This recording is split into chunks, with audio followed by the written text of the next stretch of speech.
Melatonin, when it helps and when it makes things worse. Have you ever felt so tired, yet your mind just won't shut off at night? You toss and turn, check the clock again and again, and wonder, why can't I just fall asleep? For many people, the answer seems simple. Melatonin. You've probably seen it at the pharmacy, on late-night commercials, maybe even recommended by a friend. It's that little pill that promises better sleep. But here's the thing, melatonin isn't a magic cure for everyone. In fact, sometimes it can even make things worse. So, what is melatonin really? And when should you take it? And when should you avoid it? Let's start at the beginning. Melatonin is a hormone that your body naturally produces. It's made by a tiny gland in your brain, called the pineal gland. This little hormone has one main job, to tell your body when it's time to sleep.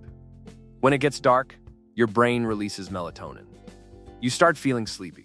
When morning comes and the light hits your eyes, melatonin drops, and your body wakes up. Sounds simple, right? Darkness equals melatonin. Melatonin equals sleep. But here's where things get tricky. In some people, melatonin production is off balance. Maybe you work late hours, scroll your phone at night, or travel across time zones. Maybe your brain just doesn't make enough melatonin at the right times. When that happens, sleep can feel impossible. That's when people reach for melatonin supplements. And yes, melatonin can help, but only in certain situations. Let's talk about when it works. The first situation is jet lag. Imagine you've just flown across the world.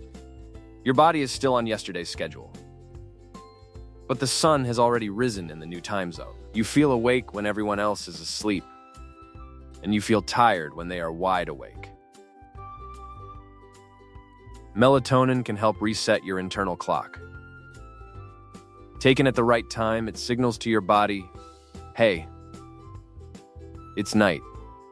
Time to sleep. Studies show that taking melatonin a few hours before your new bedtime can make falling asleep easier and help your body adjust faster.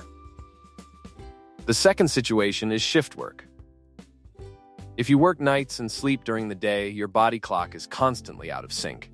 Melatonin can sometimes help night shift workers fall asleep after a long night of work. But here's the catch. Timing is everything. Take it at the wrong time, and you could feel groggy when you need to be alert or stay awake when you want to sleep. Another group that sometimes benefits is older adults. As we age, our natural melatonin production often decreases.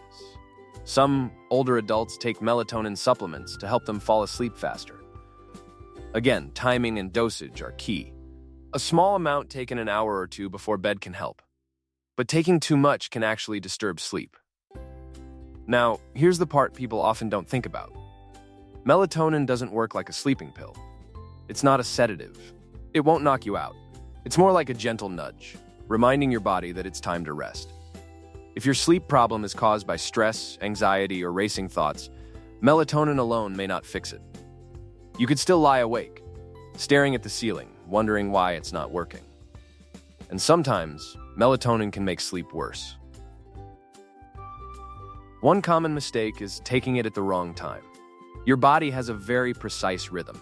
If you take melatonin during the day or too early in the evening, it can confuse your internal clock. Instead of helping you sleep, it might make you feel drowsy at odd times, disrupt your natural rhythm, and even worsen insomnia.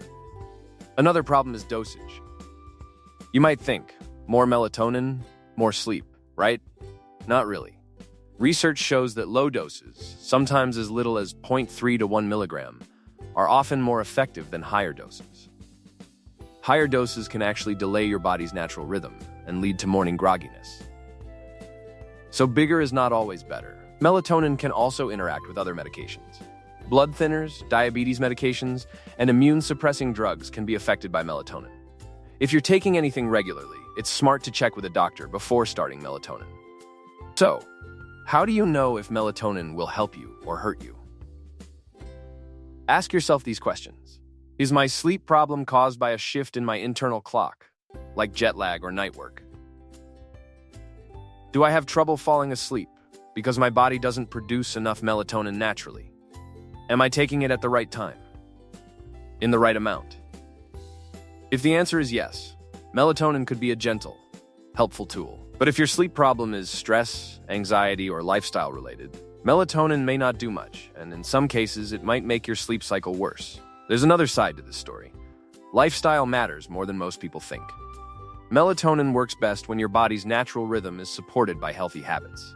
That means consistent sleep and wake times, dimming lights at night, avoiding screens before bed, and exposing yourself to bright light in the morning. Melatonin isn't a replacement for good sleep hygiene. It's more like a helper when the timing of your body clock is off. Some people also notice side effects. Most are mild: grogginess, headache, or a little nausea. But a small number of people can feel dizzy, irritable, or have vivid dreams. Again, timing and dosage play a huge role in how your body responds. Let's talk about one more interesting point: melatonin and mental health. There's some research suggesting that melatonin can affect mood. Because it regulates your internal clock, it might help people with seasonal depression or certain mood disorders. But here's the nuance.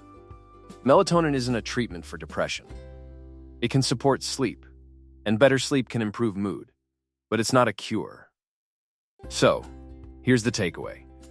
Melatonin can be a useful tool, but it's not a magic pill. Its power lies in timing and dosage.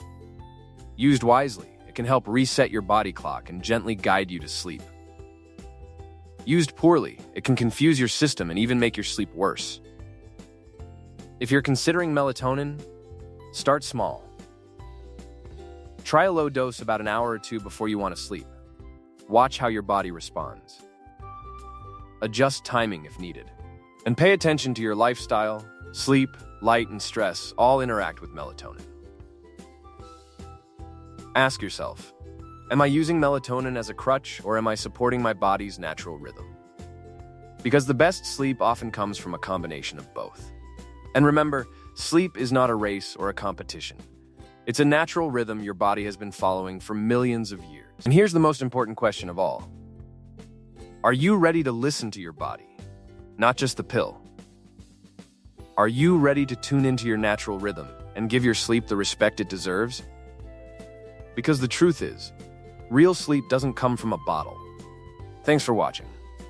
Don't forget to like and subscribe to our YouTube channel.